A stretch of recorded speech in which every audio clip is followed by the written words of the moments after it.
Russ Mitchell. Let's kick some tires. Let's light some fires. How are you, my friend? Welcome into the game in T-Town. We will kick some tires and light some fires. That I can pretty much guarantee is going to happen. Have you turned down the Tennessee job? Yes or no?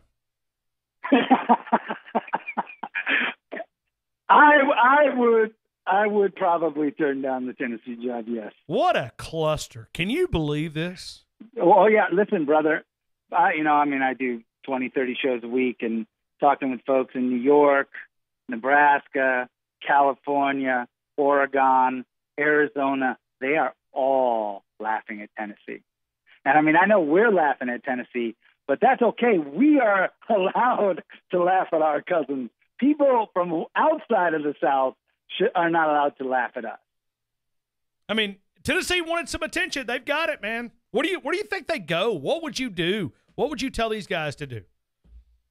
Well, the Jimbo Fisher to Texas A&M is really hot all of a sudden.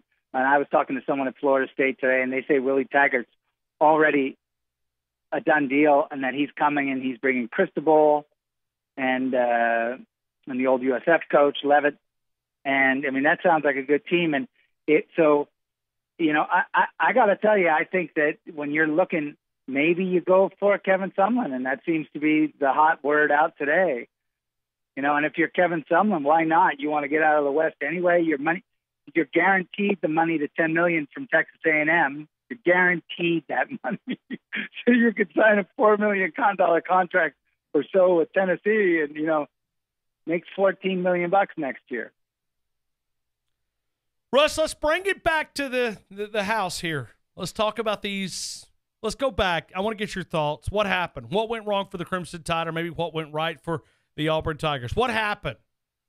Well, pretty much exactly like we talked about last week, right? You were right. We were wrong.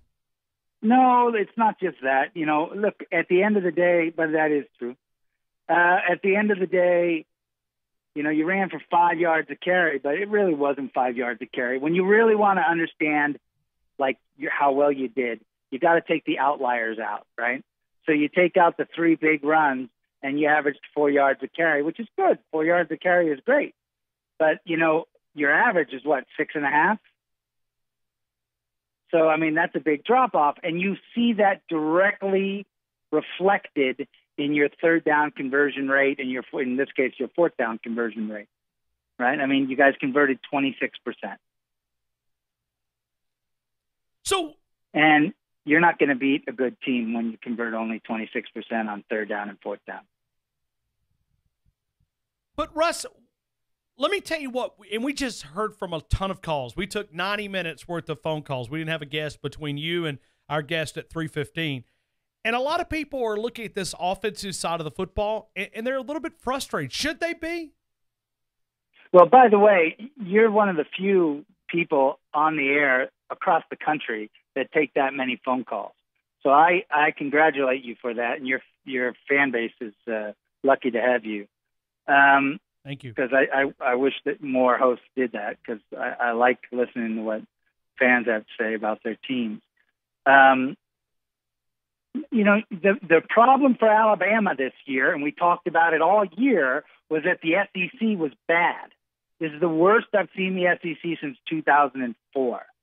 Right? It was reflected in the point spreads throughout the year, which was reflected in poor competition. The hottest steel is forged by the hottest fire, and y'all didn't play very many tough people.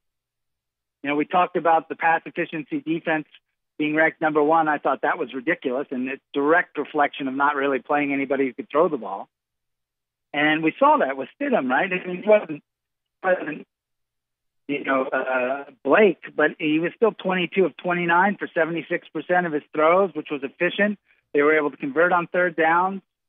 And by the way, Jalen Hurts wasn't awful.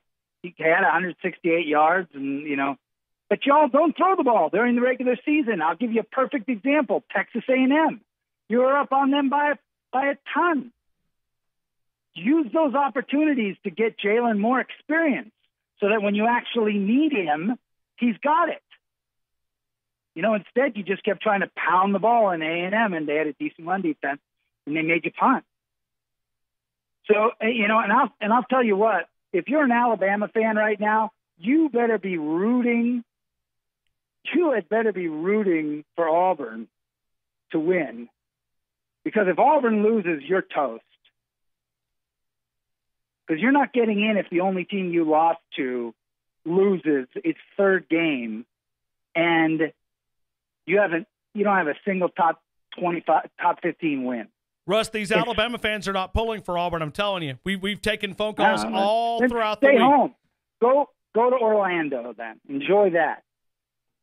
How much fun was it beating LSU and shoving that down the mouth of those corn dogs during the New Orleans BCS game? How much fun was that? It was fun. Sure. All right? Even after you choked away your home game and had no business getting the invite to play them again. How much fun was that?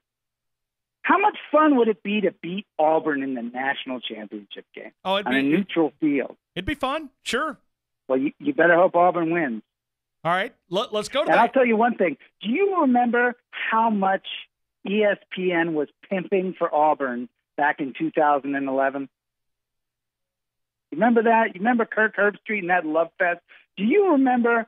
I remember watching, and by the way, I was pulling. Well, you remember Oklahoma State was beating Oklahoma 44-0 in the third quarter, and ESPN was scrolling along the bottom of the TV that there was no chance for Oklahoma State in the BCS vote, which was going to come up in, I guess, 3 days.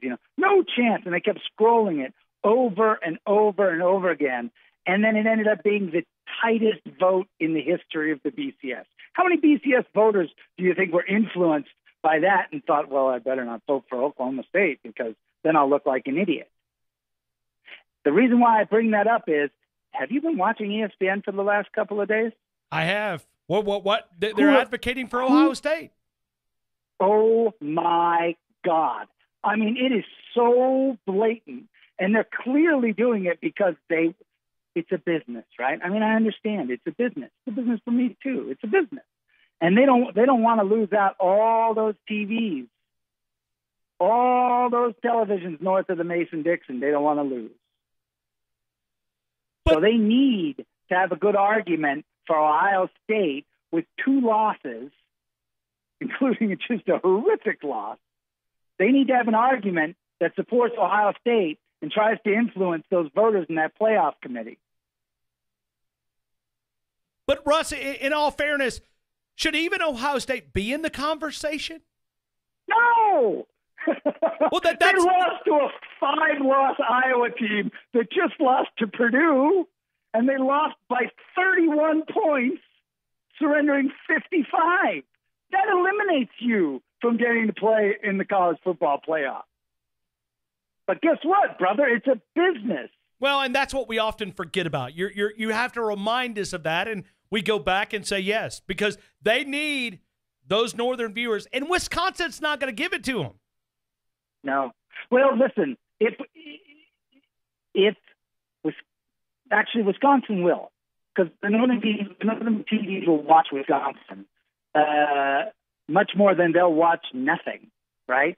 Then they'll watch no team from the Big Ten and 2 teams from the SEC. Don't forget the influence James Delaney, the commissioner of the Big Ten, has on this whole mess, right? And for those of you who said we would have no controversy when we move to 4 teams, you're an idiot, because we've got even more controversy now than when we had with 2 teams. Just like we'll still have controversy when we go to 8 teams.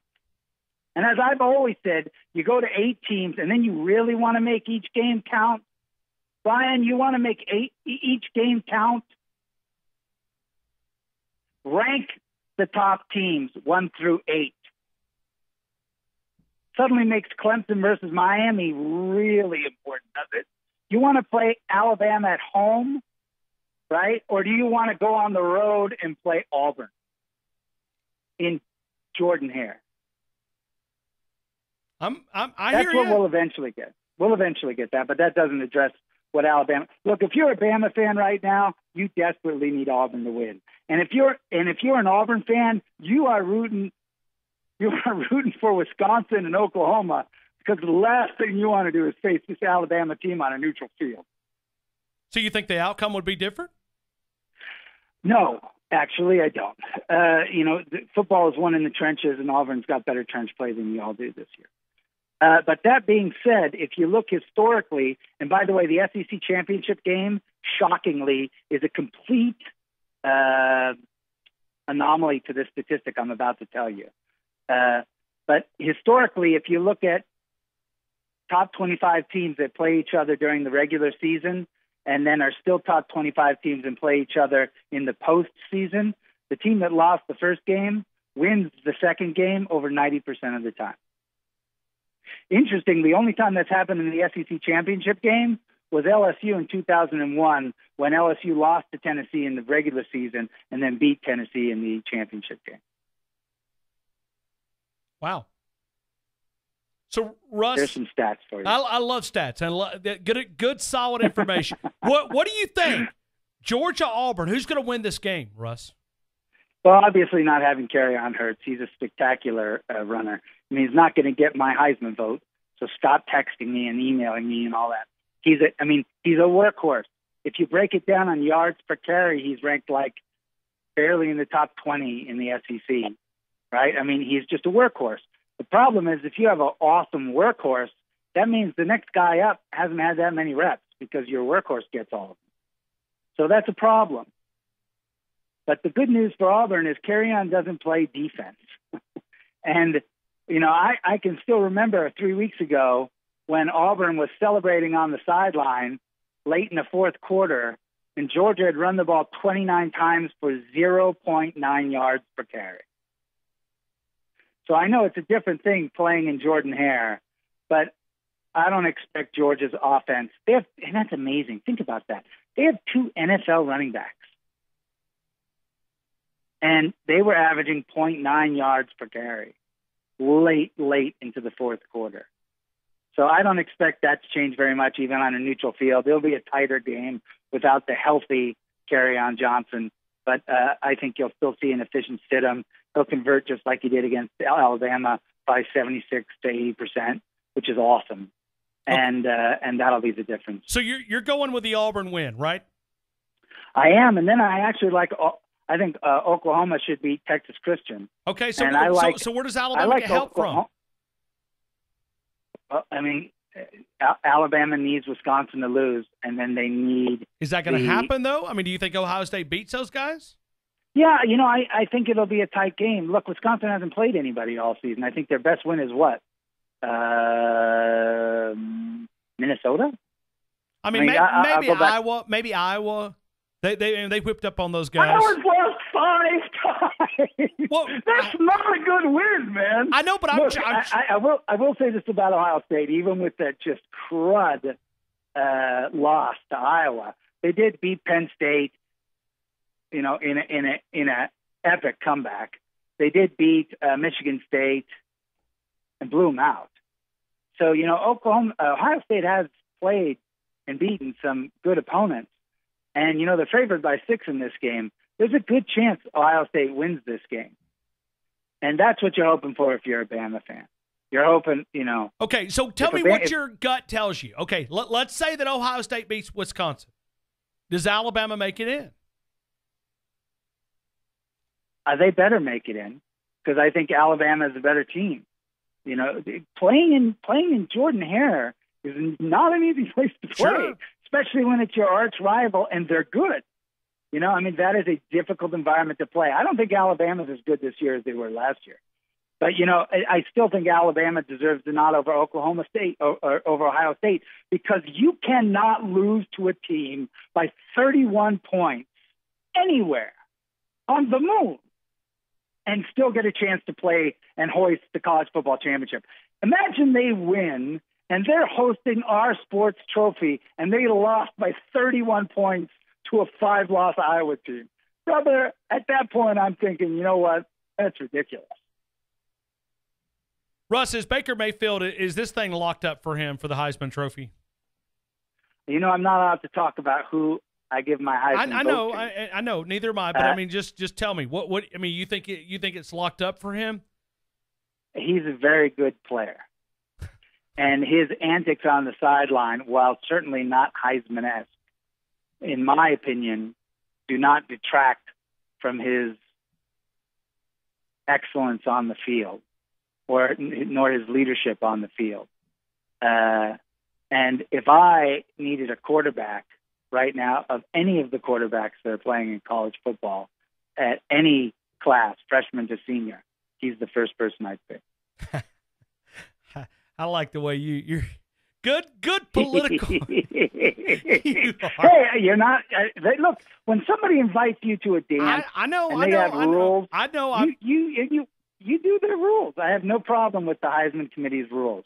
So I will not say who I'm going to vote for, but certainly Baker Mayfield is one of the best players in college football.